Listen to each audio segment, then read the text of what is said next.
Hello.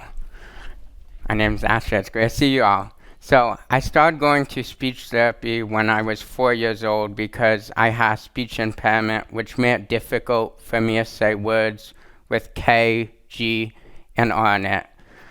But I didn't let this stop me from taking action, and we're going to talk more about that later.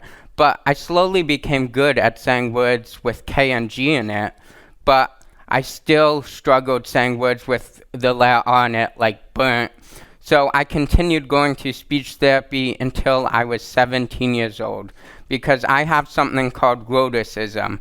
Rhoticism is defined as not being able to say words with the letter R in it, or having a difficult time saying words with the letter R in it. So I did more tests in speech therapy than you could imagine, seeing if I would improve in my pronunciation of words containing the letter R, and sometimes I showed no improvement. But it didn't matter. I kept going to speech therapy. I am still extremely happy I was able to go to speech therapy.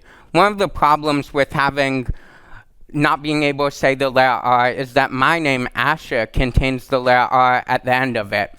So sometimes people don't always understand when I tell them my name. They say, "You're Ashton?" I say, "No, my name's Asher. It's nice to meet you too." But I don't let that stop me. And my friends sometimes don't understand what I'm saying too, but that's okay.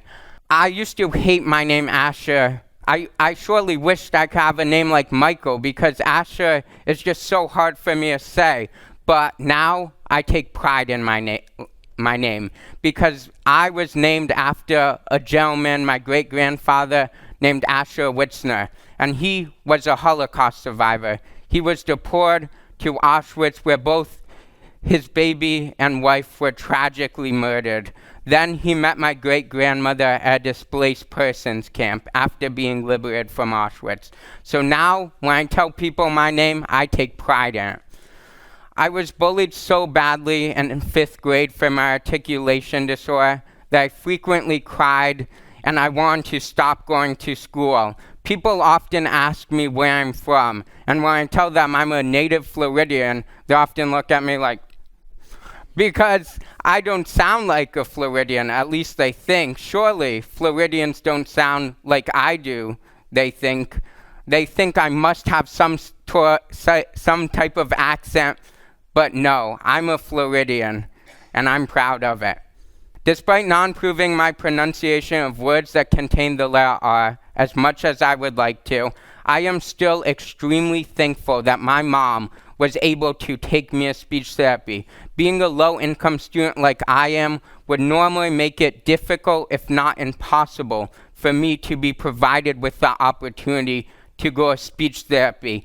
Additionally, my mom is a single mom. Taking me to speech therapy on top of taking care of my sister and taking care of me and providing a source of income would normally be impossible. But I am extremely thankful she took time out of her busy schedule to take me to speech therapy at least once a week, sometimes even twice or 3 times a week.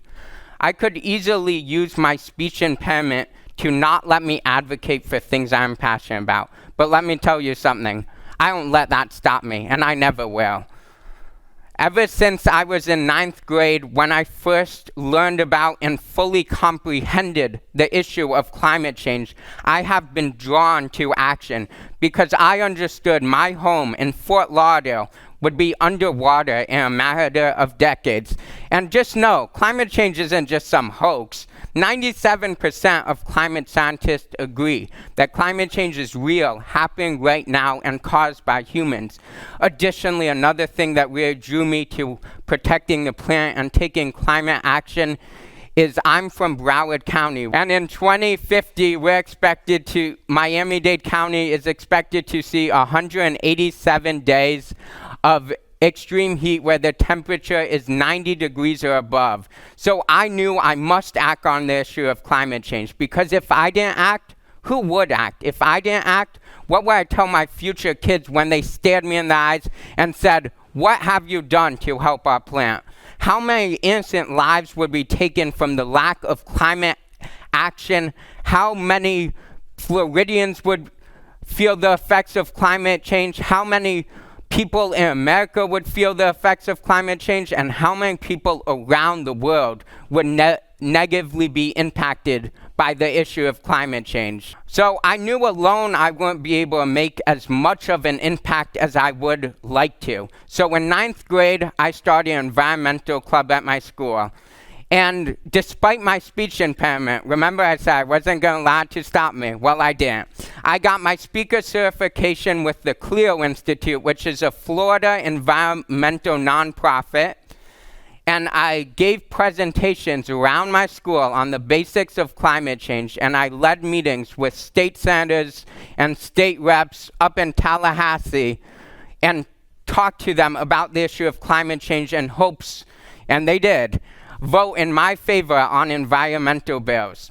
So, as a result of me taking political action to get out the vote for environmentally friendly candidates, I have sometimes spoken to complete and hostile strangers. And when I tell them, they sometimes don't always understand me, and they'll get upset and they'll hang up. Or if I call them and their name contains the letter R, they might hang up.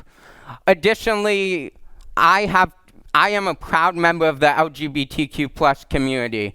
So when lawmakers up in Tallahassee were trying to pass Senate Bill 1580, which allows healthcare providers to deny someone care because of religious, moral, or ethical beliefs, I went up from Broward County to Tallahassee, about 6 hours, and I spoke in a Senate committee against the bill and made my voice heard. Now, it was clear, not all the senators were able to understand me, but it didn't matter because I was happy to make my voice heard.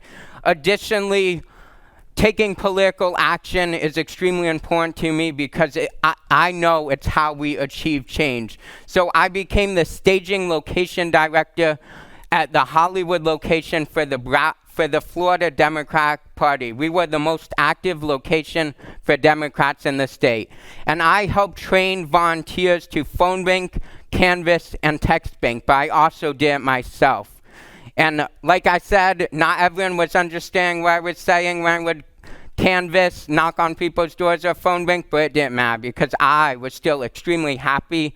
I was doing something that I was passionate about and making my voice heard.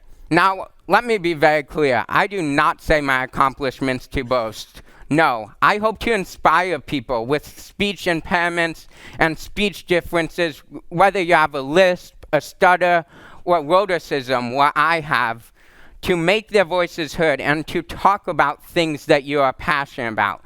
The reality is, whether or not you have a speech difference, if there's something you are passionate about, you should make your voice heard and you should speak about, because your voice is too important not to utilize.